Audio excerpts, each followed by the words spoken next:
Louise Debefve. I am a scientist at Colonial University, and I also oversee a lot of the summer student intern programs. And in that capacity, I've become very interested in like science communication. And one of the things I've realized is that I have no idea how to interact with the media, and in particular with the press, which is how the panel for this idea came together. So I'm hoping to learn a lot, and it looks like a lot of you are also interested in this. So thank you for joining us, and I will pass it on to Anna to introduce herself. Hi everyone, thanks for having me. I'm glad to be here and be kind of talking about the stuff that Nyla and I live and breathe almost every single day here at APS. I am Anna Torres. I am the head of communications here at APS. Been here for about 3 years, working with a team of folks, great people, including Nyla, and I oversee internal communications, media relations, science communications, social media, pretty much every aspect of internal and external communications that comes out of APS. That includes things for our meetings, it includes things for our membership, but it also includes promoting research that comes out of the physical review journals as well. So kind of the full breadth of communicating both internally and externally on my side. I've been in comms for just under 10 years now. I originally started as a historian, which is an important point because most people who find their ways into communications weren't communications peoples from the start, and that's actually a strength, and you'll hear more about that, especially from Nyla when she introduces herself. But before APS, I came from Smithsonian, where I was promoting research from scientists working in the collections and publishing research there. So that's a little bit about me. Nyla? Hi, can everyone hear me? Yes? Okay, good. Hi, so yeah, I'm Nyla. I'm the Science Communications Manager at APS. So I focus just mainly on research communications.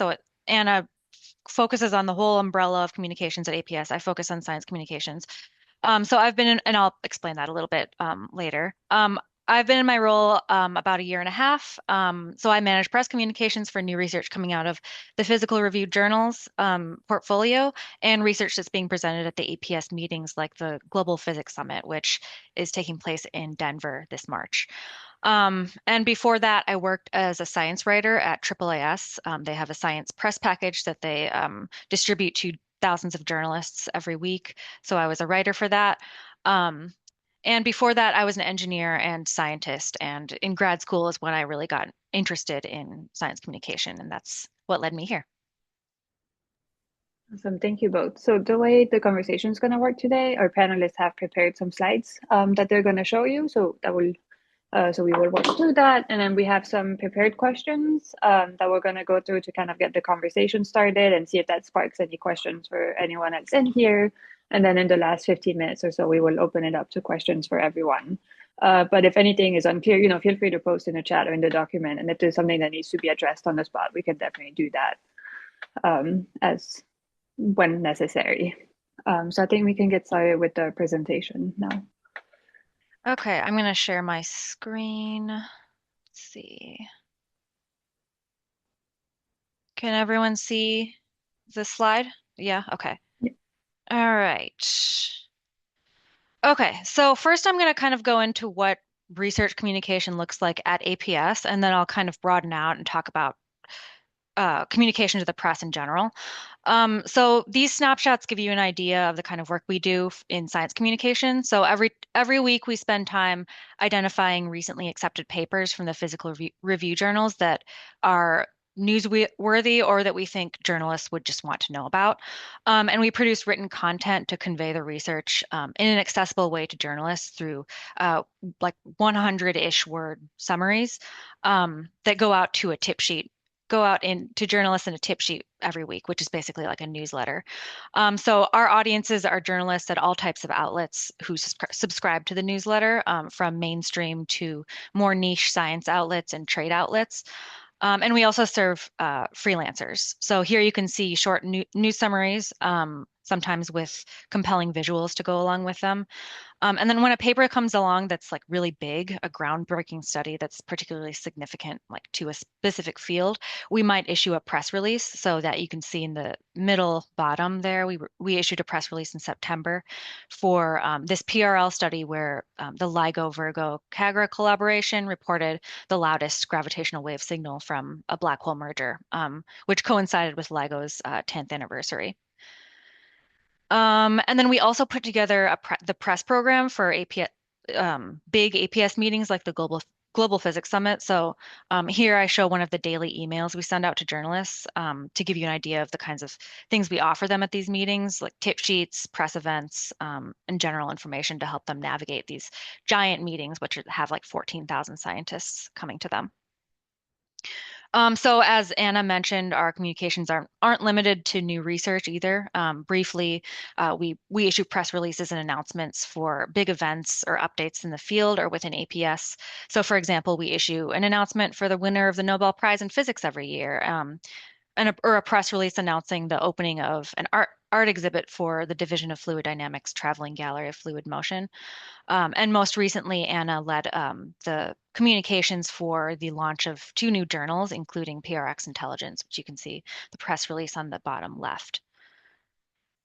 So broadening out, so I first want to emphasize that obviously there are many ways research can be communicated to public audiences. I think that's really important to remember because press communications are just a small part of that.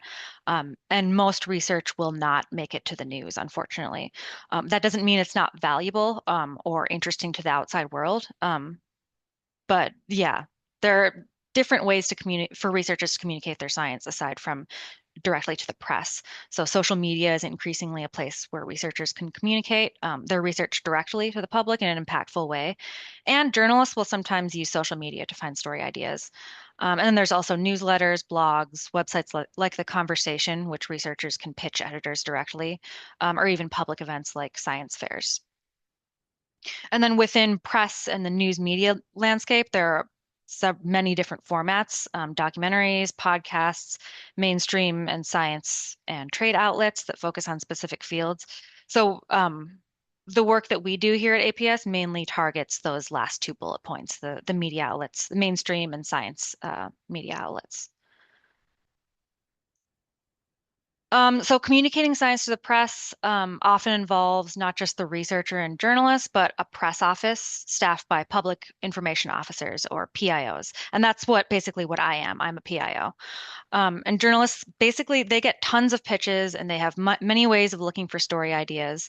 So a researcher with little or no experience pitching a story to a journalist, like cold calling them, is unlikely to be effective for a busy journalist with many connections and sources already. So that's where PIOs come in. They provide services like helping researchers frame their research in an interesting way, issuing press releases and distributing them on things like newswires, and training researchers for interviews with journalists.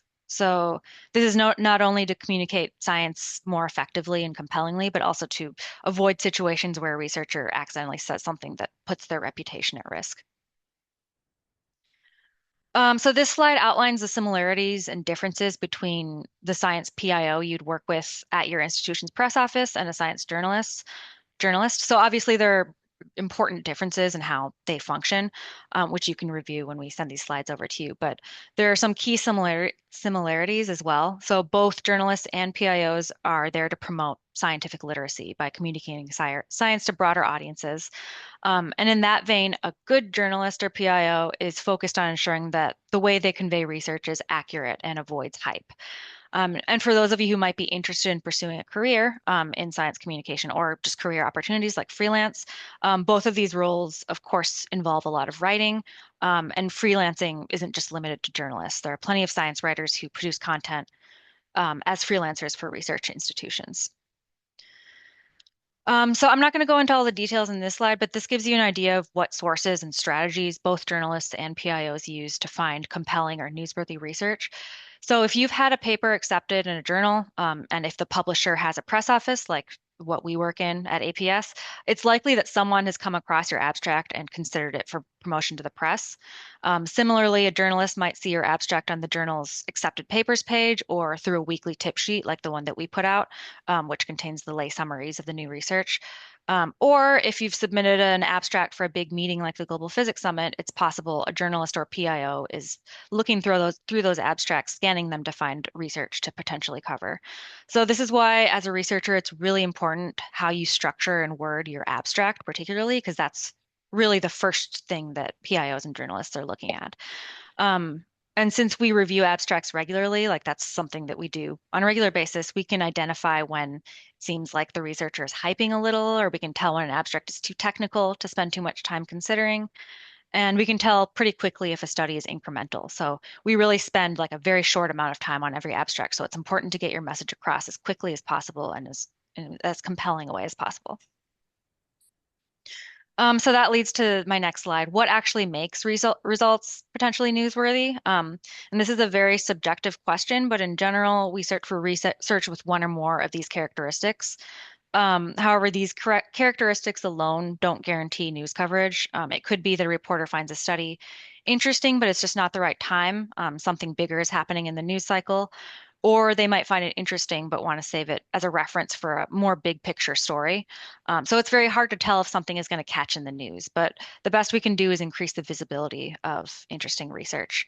And unfortunately, again, most research is not newsworthy just because there are so many incremental studies. But again, this doesn't mean that the research isn't valuable or interesting. It just means that it didn't catch on in that particular moment in time or with the right audiences. And then, so this is a flowchart that might help you determine whether your research could make a good story. And I know this is way too small to actually see what anything says here, but I've provided a link at the bottom. So once you get these slides from Meg or Ali, you can peruse it on your own time. And then lastly, here are some resources. I realize I missed Sciline here. I should have linked to Sciline. Maybe I'll update this slide afterwards, but feel free to peruse these at your own leisure. And that's all I have. So. Right. I'll Thank you. stop sharing if that's helps. Okay, so I think we're ready to move on into questions unless there are any questions about any clarifications that are needed on this presentation. So you did talk a little bit about press officers and kind of how they serve as a bridge between scientists and journalists, but can you tell us maybe a little bit more detail what that looks like in the day-to-day and kind of what you do and kind of exactly what role you find yourself playing? Yeah, I can answer this. So from the day to day, so we release a tip sheet every week. So that's something that's just a regular thing that we do. Um, so that goes out to journalists every week.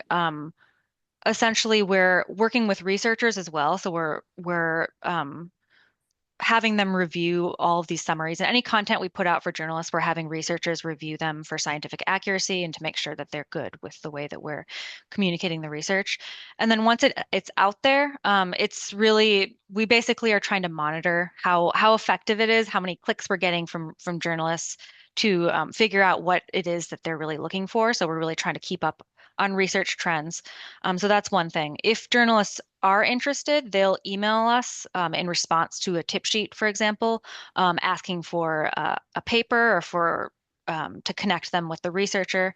So we get a lot of inquiries from the in a media inbox and things like that. So we're essentially answering questions. We're just basically trying to be a resource for journalists to help them get the information they need. So if they want to cover a story or if they want more information about it, we're there for them. And then the same thing it works the same way with like press releases. So we'll issue a press release and in a press release we'll give our contact information to the media inbox. So if anyone's interested, they'll know to reach out to us or to reach out to the journalist or the researcher directly if they already have the contact information. Or the press office of a research institution that we work with. So I would add to that that really PIOs have two major relationships. We build the relationships with journalists, right?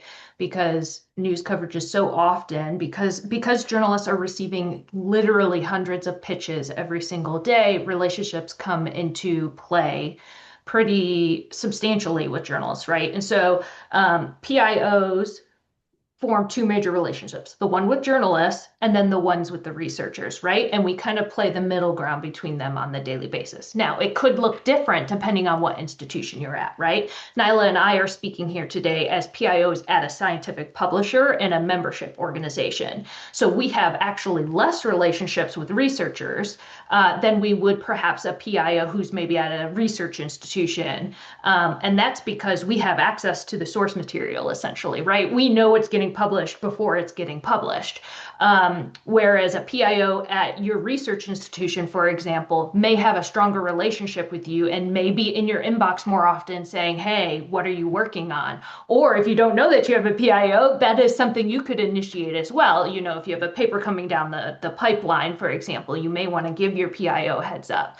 And so what we're really doing at the end of the day on a daily basis is building and activating those relationships by identifying what may be interesting for a journalist.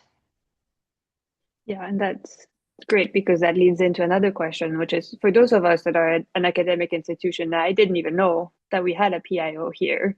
What do you recommend? Like, what do you think we should know about that office, and when do you recommend that we contact them? I could start on this one. Well, on the second question about when to contact your PIOs, as soon as possible. If you are submitting a paper to a peer-reviewed journal, let them know when you submit.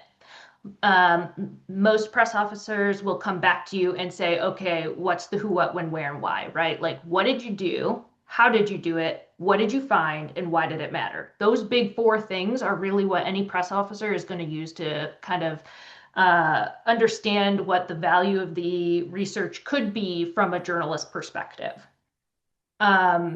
But when you're thinking about what press officers do, right, it takes also a lot of writing and prep time on their side, right? So if your paper, let's just go with a paper in a peer-reviewed publication, for example, is newsworthy, they're going to think about preparing a press release, or like Nyla is doing, it's going to be in a summary and a tip sheet. But accuracy there is really important, right? So they need the time to not only strategize, does it go to the press? Does it go on social? Does it go on a blog? Does it go on the website? All the various components of what promoting a paper holistically would look like. But they need the time to interview you. They need the time to write the press release. They need the time to prepare media lists. So like, it's not a quick, like, here's 3 days notice, we need you to pull this off kind of thing. As much time as you possibly can. I've worked in offices that required at least 2 weeks notice before a paper published, and that was a short turnaround. Oftentimes, PIOs want to know at acceptance. So if you're submitting it or at acceptance, those would be the two ideal things. So when you're submitting, heads up, this is being submitted. We don't know whether it's going to be accepted for publication, but really the acceptance is the ideal time frame there. Just so PIOs can kind of go through their full process and think about it strategically and how they can give you the most visibility for the research that's going to come out. I will just add, in terms of finding your press office, when I was a grad student, I also had no idea what a press office was. Like, so I would say sometimes they're called different things. For example, maybe it's called a press office, maybe it's called a public affairs office or a communications and marketing office. So it might require doing some digging, to find your press office at your research institution. Okay, thank you. And I see there's some questions on the chat, but I think I will leave them for a little bit later so we can cover different aspects here. So moving a little bit away from the roles of PIOs and just in the cases where a scientist gets communicated directly with a journalist, gets communicated directly by a journalist for an interview. I know that the way scientists formulate their stories is very different from the way a journalist would formulate their story because we have different audiences. So do you have, having that in mind, what advice do you have for scientists who are trying to communicate directly with a journalist? I would first say, before we delve into that question, as soon as you, just doing my due diligence as a PIO, as soon as a journalist contacts you directly, let your PIO know. Don't respond, go to your PIO first and give them a heads up. They can help you through that process. They can prep you for interviews, that kind of thing. They are an endless resource for you. You should never feel like you're ever going to a situation like that blind or feeling like you're unprepared. And that's exactly what we're here to help you do. So that's, I think, the first disclaimer I would say before we kind of delve into the kind of tips and tricks of what you can use for talking to journalists. I would kind of go back. Generally speaking, when you're going to prepare for an interview, you're going to prepare 3 points, right? And then you're going to have sub points that are underneath those 3 points. If you have more than 3 points, you're going to lose a journalist, right? So always refer back to your 3 main points, but then also my biggest tip here, and Nyla, please add to this, but no jargon. Like, we've literally had scientific papers come out saying even a little bit of scientific jargon prevents the public from interacting with research. They'll instantly click away. A journalist is going to be the same way because their target audience, much like PIOs or scientists' target audience right now is journalists, a journalist is coming into that interview knowing that their target audience is the general public who may or may not know anything about science. And so if they start to use, they have to be able to explain any little bit of jargon. And so think about that ahead of time, what common jargon might slip into your vernacular without you noticing it, because it's so common for you, and who your fellow colleagues are would know what that is. A journalist may not know what that is, or if a journalist knows what it is, their target audience almost certainly wouldn't know what it is. And so that's one big tip that I think I'd give first and foremost. Yeah, and I'll add that yeah, you want to avoid jargon, but also you can let's see, what was I going to say? It depends on who the scientist is. So for example, a scientist on the cosmology beat, for example, will already know what dark matter or dark energy is. So you kind of have to make a judgment call about what it constitutes jargon and what the journalists would already know that you can assume that they would know.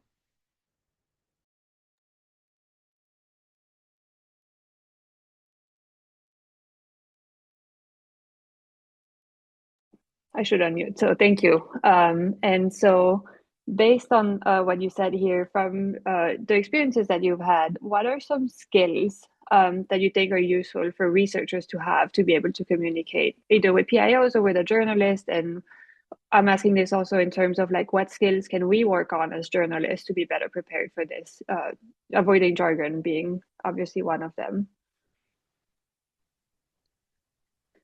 Coming from the research world, I think it's if your institution has if you're a student and your institution has courses on science communication or public engagement with science, I would highly recommend um, um, taking those, or if there are any volunteer opportunities that allow you to interface like directly with a journalist, because I feel like it really matters. You have to think big picture and how you're framing the research, because if you're framing it in terms of communicating with other researchers, it's not going to be effective. So I think that's really important skill, is to see it big picture and to see it from multiple different perspectives. And I would also say, if you want to develop those skills, like, seek out those volunteer opportunities, seek out those courses, and then also your press office might need help. Like, they might want someone who is willing to write, and they might be willing to work with you if you're interested in learning how to communicate science to broader audiences. I think also going through the process with your PIO will also help you develop a lot of those skills too, right?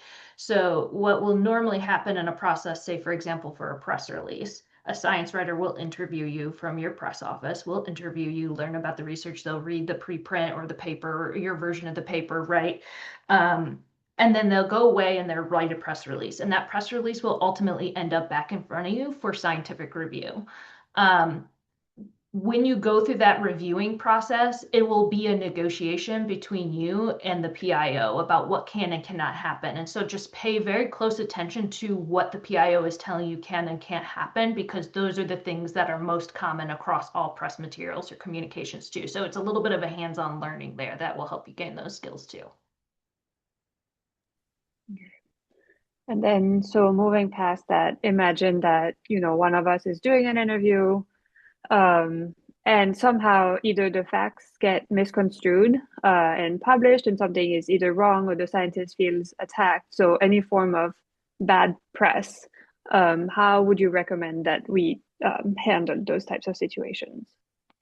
So the throughput put throughout all of these answers is go to your press office. That should be your first step always. One I'd also think about too is going into media interviews or social media, pretty much anything beyond your own working with yourself and your colleagues, right, is open for some kind of criticism. And so going into a comm setting, you're just going to have a little bit of thick skin. That is just the world of things that we're in right now. But say something is incredibly scientifically inaccurate, right? You can go to your press office, and if that inaccuracy is so detrimental that it requires what's called a correction to the story, they can work with the journalist to get a correction. Now, I say so detrimental because, and I'll give an example from one of my past roles, is I was working with a scientist who was working on a specific time set, 65 point.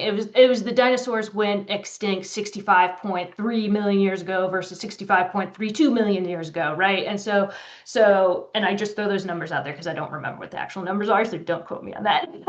But so what had happened was the journalist kind of rounded it to just 65 million years ago.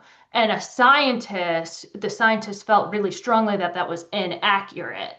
Now, that is not detrimental to the understanding of the public of it being 65 versus 65.2 whatever million years ago, right? They're still understanding what the general context is there, right? And it's not technically inaccurate because it was still 65 million years ago. It just had extra numbers on it, right? In the decimals.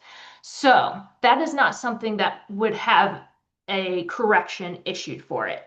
And journalists take corrections very seriously and will most times not correct unless you can prove that it's detrimental. So something I would recommend is thinking about when you're seeing a story come out, make sure the details are scientifically inaccurate to the point where the science is wrong and can be wrong for the audience, as opposed to something that may be a little bit incremental, but is written in a way so that the audience can understand it without a science background. So thinking about that as well. Now, in terms of being criticized and things like that, yes, that is what your press office is for. Go to them. They will coach you through it. Sometimes they can do something about it. Sometimes they can't. Sometimes it results in a statement from the organization saying, hey, this thing has happened. We're correcting the record. This is our stance. Sometimes it can sometimes feel like a disappointment, but is actually a very real strategy on a communication side. Is sometimes your PIO will say, we can't do anything about this, or we won't do anything about that. And that is because they are expecting the news cycle to do X, Y, and Z things that will rectify what it is that has happened. And so when you go to your press officer, they will guide you in which direction to go, but just know that sometimes it may not be what you expect, and there is a reason why it's not the way that you would expect it. That last example being one of them, where it may advise not doing anything at all.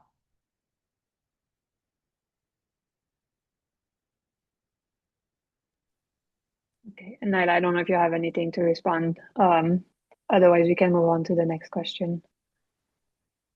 All right, so I think we've covered most of the questions here, and I see a lot of questions have been coming through in the chat. So I think it would be a good idea to go through this. And I saw one very early on. So there is, so Anne was asking, as you track the news cycle and you try to sift through everything that gets published and figure out what needs to be communicated to the press, so be a bigger press release.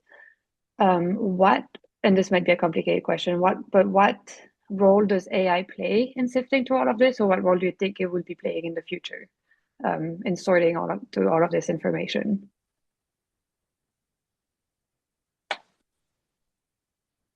I want to clarify the question. We're talking about the use of AI to track news coverage so that we're identifying trends, or are we talking about the use of AI to track and I track science publications and identifying newsworthy science publications? I believe it's the second one, but the person who wrote the question is welcome to correct me. Okay, so she said, do you use AI to track science publications?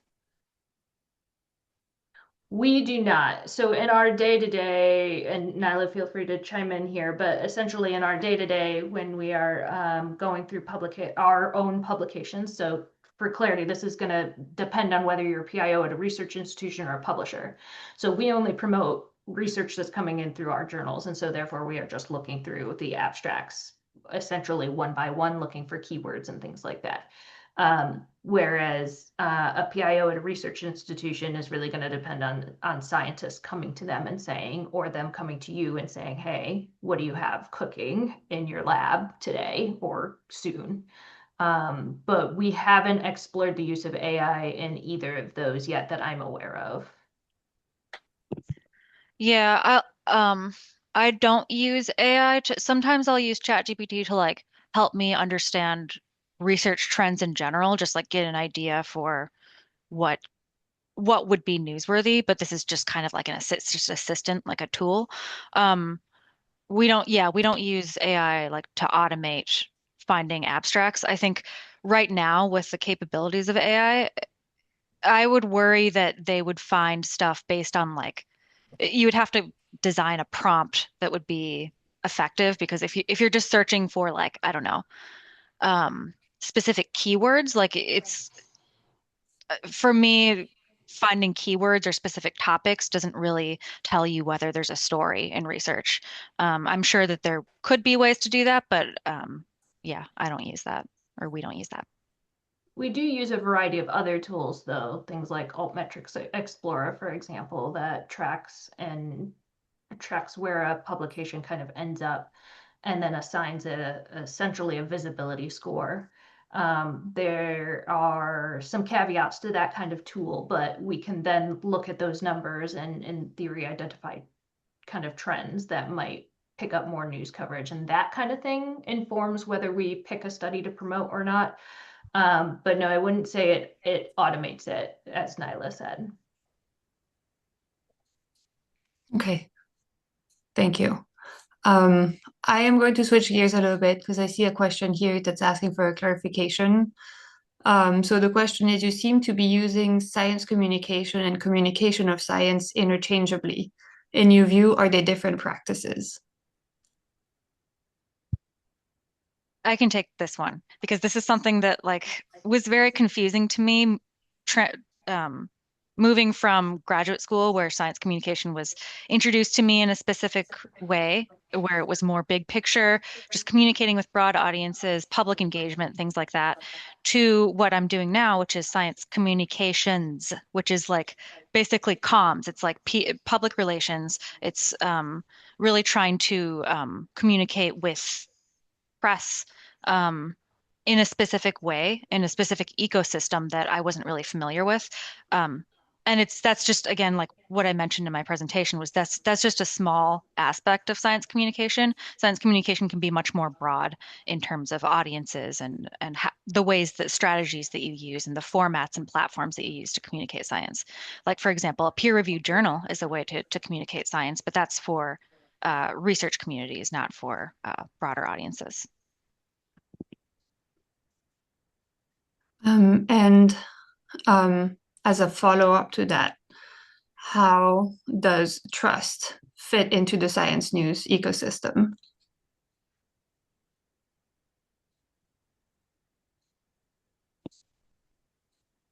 Um, yeah, this is like a tough question. I think there are definitely different kinds of ways that science is communicated. And I would say like for in terms of like just having news literacy, it's important to know that there are different calibers of reporters. Like some reporters aren't going to be on a specific beat and have a specific expertise on a field. Like that's where I think science news outlets like News from Science or Scientific American, these are places where there are reporters who have expertise in a specific field or in ways to communicate science so that it's not hyped.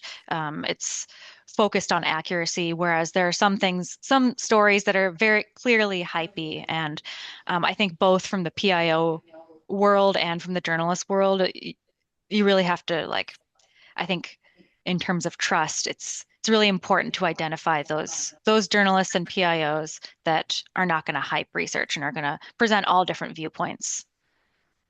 Yeah, I don't know if Anna, you have more to add.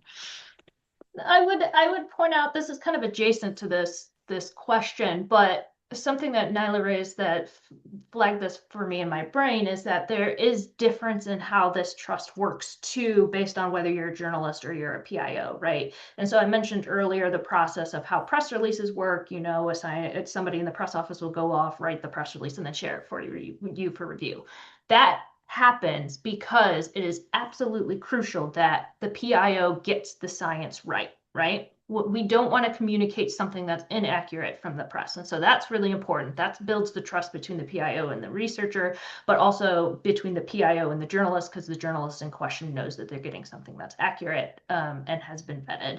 But a researcher should not expect that from a journalist, right? A journalist will be considered unethical if they share a preview of the story with you, even if you're quoted in it, before it is published, so that they cannot do it. But to Nyla's point, there are different calibers, right? And good PIOs know who the good journalists are and will generally stick to that. A good PIO is not going to work with a journalist who has what I call been blacklisted. They've broken an embargo from a journal, or they've gotten something wrong multiple times. There are always going to be inaccuracies that pop up by just human error, but we all know who the people are who that aren't just human error, and there's just no trust there. And so I think trust really underpins in both relationships everything that happens. And sometimes, you know, something happens where a mistake is made, and you may not know somebody is not trustworthy until you work with them, right? But in order for science communication to work, there has to be trust between all three parties. Thank you. And so there's actually a question that builds nicely on this, which is, speaking of trust with the different parties, how long does it take for a PIO to develop these relationships, both with journalists and with other PIOs, institutions, I'm assuming researchers too? Is that something that happens on the order of years? And do you attend science conferences to network with people? I think I can start this one, and it depends, which I know is not a super satisfying answer. And that's because you're also thinking about your caliber of journalists and what their beat is and things like that, right? And what your target audience is too. So if you're targeting the New York Times, everybody wants to target the New York Times. The New York Times is incredibly hard to build relationships with. It's incredibly hard to place a news story in. And that is because of their reputation. That is because they are super selective. That is because they get bombarded with so much news that it's incredibly hard to actually form those, right? But if you are thinking of a smaller outlet or a local outlet, for example, there isn't so much competition out there. So it is a little bit easier and quicker to form those relationships. It could also depend based on your topic and who in the field is covering it or not covering it. It could depend if they're a general assignment reporter trying to cover science, because as we know, news desks are shrinking in terms of resources. So it really just quite depends. If you want a really good, solid relationship where a PIO, basically the dream for a PIO is that anytime they reach out to a journalist that they have formed a relationship with, that journalist will do something with the content that is given to them, right? That's the ultimate dream. To get to that point, I would argue, yes, takes on the order of years to get there, because you have to just continuously prove that you are a reliable, trusted source of newsworthy information. And if every single pitch to a journalist is a representation of whether your job as a PIO, you have to do many of those pitches, and those pitches have to land successfully and be valuable to them to build that relationship.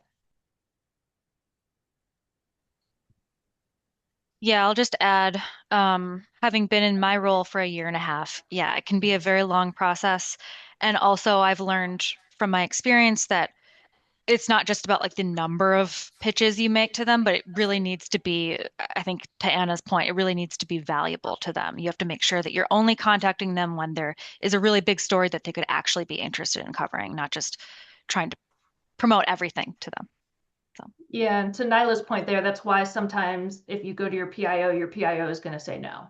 Or they're not gonna, or they'll say no to a press release and they'll say, well, this might be a target pitch. Or they may not see play in the news media at all. And to Nyla's point in her presentation at the start of this, that doesn't mean that it's not important to be communicating. That just means it's not necessarily the right fit for the press. And therefore, you should be looking at blogs, or you should be looking at social media, or we should be looking at YouTube as a video explainer, some other avenue to get the word out about that work that just may not be press. And that's just because the bar by which to land a news story is incredibly high. So there was actually a question in the chat here, which I realize might be hard to answer, but it is what criteria are used by PIOs to decide whether the research or output is newsworthy? Um, I realize it's going to be one that depends, but if you have a few words, that would be helpful. Well, I was going to say it depends, so I guess you answered that for us.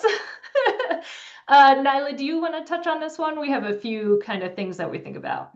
yeah, so yeah, one of my slides kind of alluded to that, like, but it's very, very subjective. And I would say, so for example, if there's like a first time discovery or if there's a big update from a international research collaboration, for example, or if it's quirky in some way, or if it's gross, or something that will like if it has to have a hook, like something that'll be interesting to broader audiences, or really significant to the field.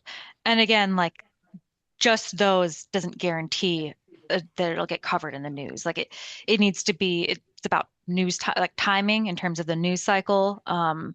It has to be pitched to the right people, it has to get that visibility out there. So it's really hard to say, but there are some basic guidelines you can follow to like figure out if a story might be newsworthy. And again, in my second to last slide, there's like a flow chart that might help you figure out if research might be interesting to for a story.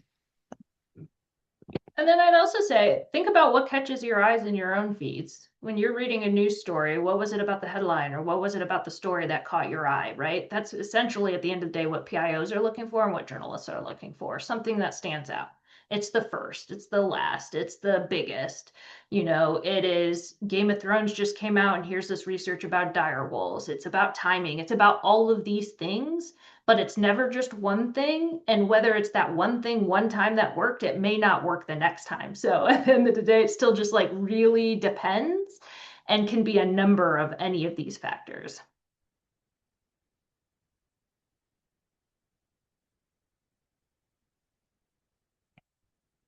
We are going to jump a little bit again. So there's a question that was following up on the trust and daily relationships. So there's a question here that says, do you track how far your news stories are cited and reposted over on the internet, especially over time? And is that a sign of trust? And for science to be trusted among scientists, it has to be published and followed up by others. Does that work the same way for news stories? Oh, go Go ahead. ahead, Nyla. Oh, I was just gonna say, first of all, that I don't think that there's an indirect relationship, I'm sure, between like whether study gets covered in the news and how many citations it gets. But it's not direct. Like you can't really track whether like if a study is being covered in the news, then it's going to get more citations in its field. I think those two things are kind of separate. Um, and I forgot the other question. Maybe Anna, you can add what you're. I was going to add to that, though, while we can't really do the citations of a paper, for example, we do track how a piece of coverage works in the news media, right? We have media monitoring software that kind of looks for keywords that we input into it, searches all of the internet essentially. That includes both traditional news media, it also includes radio, it includes blogs, websites, things like that. That tells us how far essentially a piece of news has gone. That's including number of outlets, that includes in theory the reach and circulation of those outlets, those kinds of things. So we do track that and we get metrics based on that, yes. Yeah, okay, I wanted to add on to that. So yeah, we use altmetric, which is like an attention score for each study.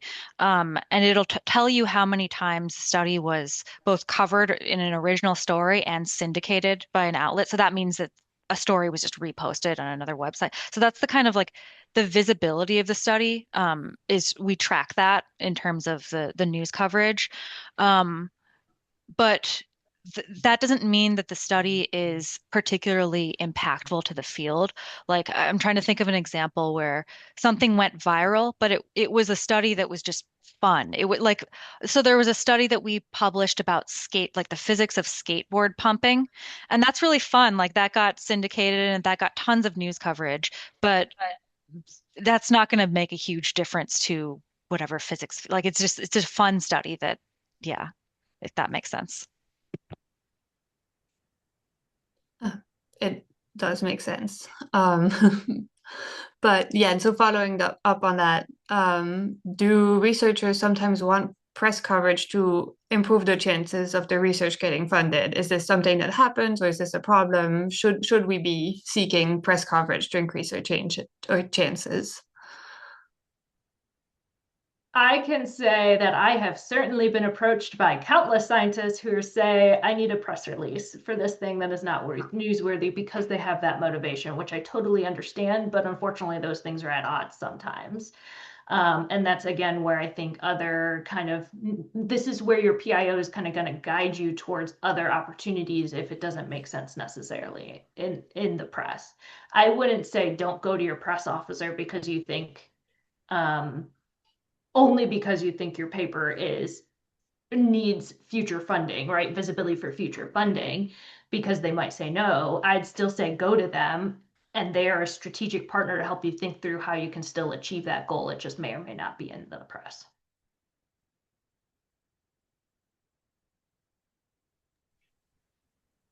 Okay.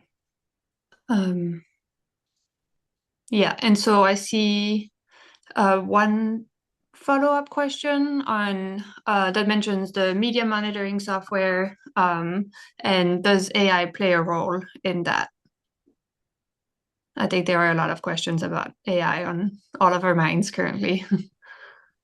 Yeah, so most media monitoring softwares nowadays are trying to incorporate AI into their software. I'd say they're a little bit behind the times, I guess, compared to some other softwares that are trying to increase their use of AI. But right now, the software that we use, for example, could help us. We could input something into it and it'll spit out a pitch, for example, to a journalist. Or it can look at a set piece of news coverage or a news cycle and say, oh, X, Y, and Z journalists have covered this, and therefore it might make a media list for us, for example.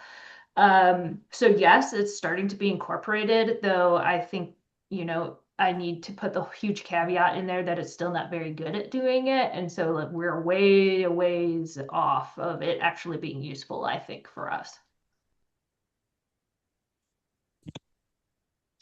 Yeah, and I'll add that I'm not sure, like, I can't speak to how Altmetric generates their scores exactly. It's a little bit of a black box. They have a weighted score so they'll give a score for each study. And I do believe they use some type of AI to generate that score, but I don't want to speak to that. I think it would be good to look on Altmetric's website and see exactly all the details of how they do that. Right, thank you. So we are coming up on the end of the hour. So just as a way of finishing this, could you give us what is one piece of advice that you would give to each of us, of how we can learn to better communicate outside of our research community? So in particular with the press, what is the message you want us to take away from this, and the one thing we can improve on?